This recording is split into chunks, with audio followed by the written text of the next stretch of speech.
Assalamualaikum warahmatullahi wabarakatuh.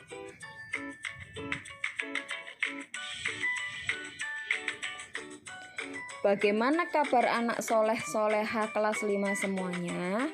Semoga kalian semua dalam keadaan sehat selalu ya. Amin.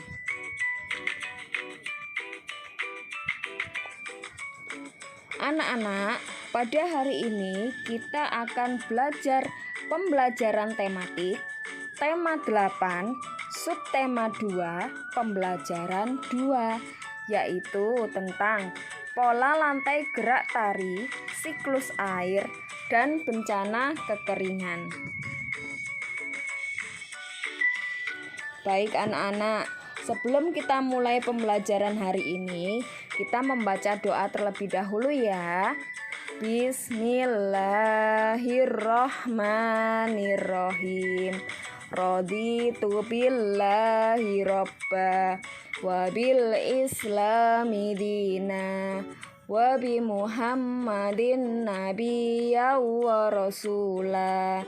Rabbi zidni ilma warzuqni fahma waj'alni min ibadikas sholihin.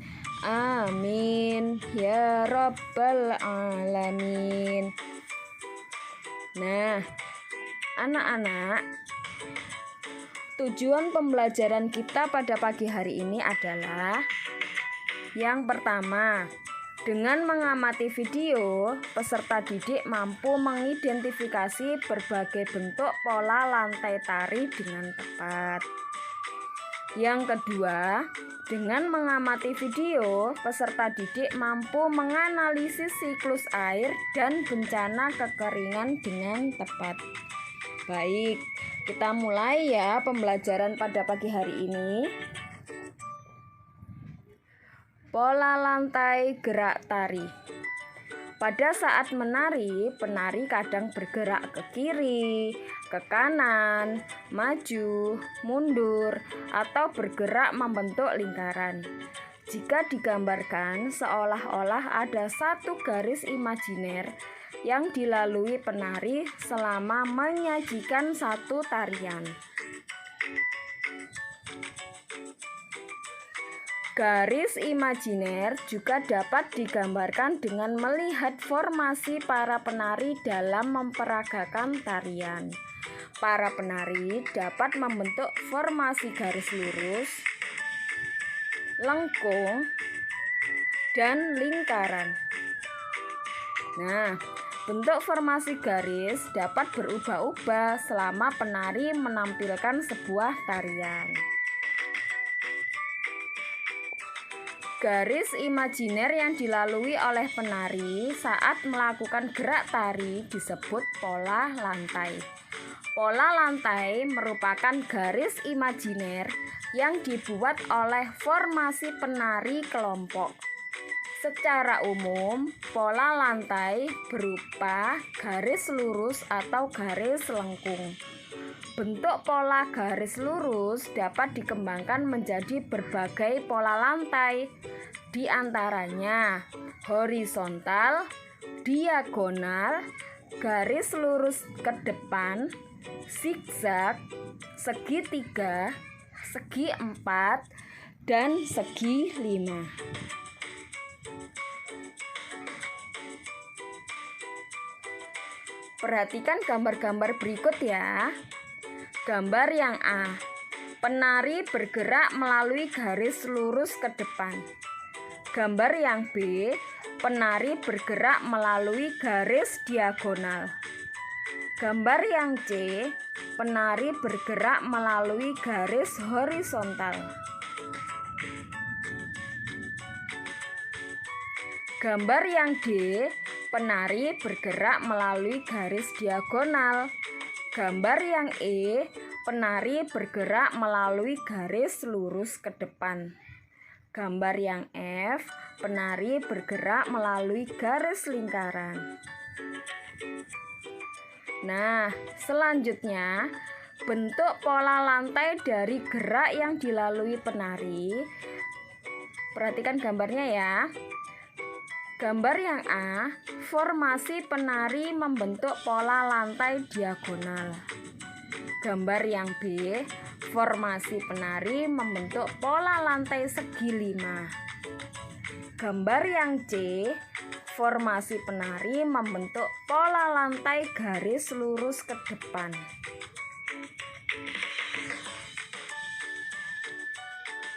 Gambar yang D, formasi penari membentuk pola lantai zigzag. Gambar yang E, formasi penari membentuk pola lantai lingkaran. Dan gambar yang F, formasi penari membentuk pola lantai diagonal. Nah, anak-anak, itulah penjelasan dari pola lantai gerak tari. Bagaimana? Apakah bisa dimengerti ya? Alhamdulillah, pasti mengerti. Nah, selanjutnya kita akan belajar siklus air dan bencana kekeringan. Peristiwa siklus air merupakan peristiwa sehari-hari yang sering tidak disadari oleh manusia. Siklus air menghasilkan air bersih yang berguna untuk kehidupan manusia. Manusia memerlukan air bersih antara lain untuk keperluan rumah tangga, keperluan industri, dan juga pertanian.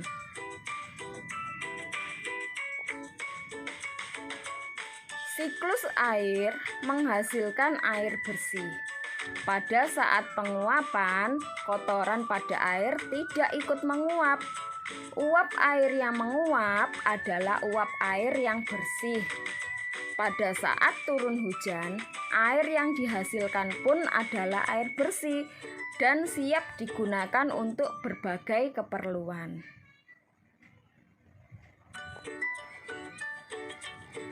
Air hujan yang jatuh sebagian akan diserap oleh tanah, lalu menjadi air tanah.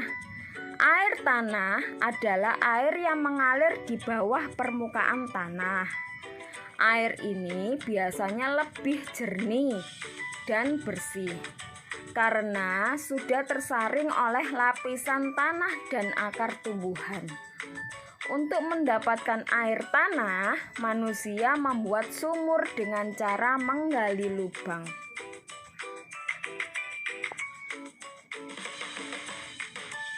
Air hujan yang tidak terserap oleh tanah akan terus mengalir menjadi air permukaan.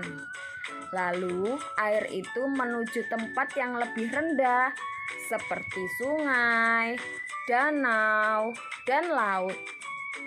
Air permukaan adalah air hujan yang tidak dapat diserap oleh tanah, tetapi diserap oleh permukaan tanah, sehingga mengalir di atas permukaan tanah dan kemudian menguap kembali. Air ini biasanya lebih kotor karena mengandung lumpur. Air ini juga biasanya membawa berbagai macam material dari proses erosi.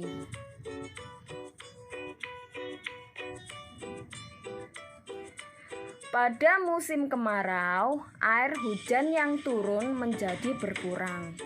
Air hujan yang turun biasanya langsung diserap oleh tanah menjadi air tanah.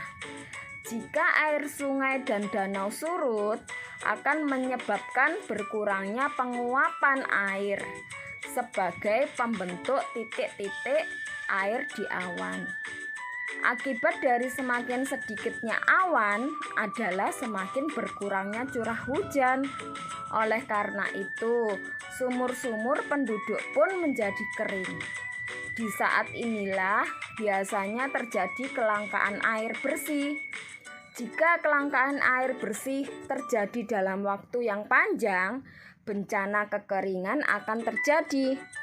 Mari kita biasakan menghemat penggunaan air dalam kehidupan sehari-hari. Bagaimana anak-anak? Kalian sudah paham ya? Kita harus bisa menghemat penggunaan air dalam kehidupan sehari-hari. Nah, alhamdulillah pembelajaran hari ini sudah selesai. Tetap semangat belajar ya anak-anak. Dan jangan lupa sholat 5 waktu serta sholat duhanya ya nak.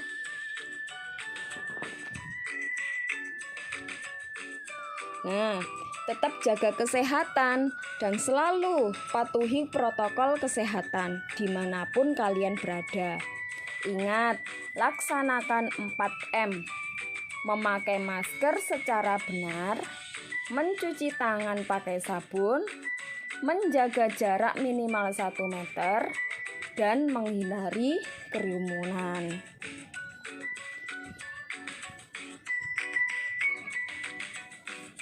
Terima kasih telah memperhatikan penjelasan dari Bu Guru.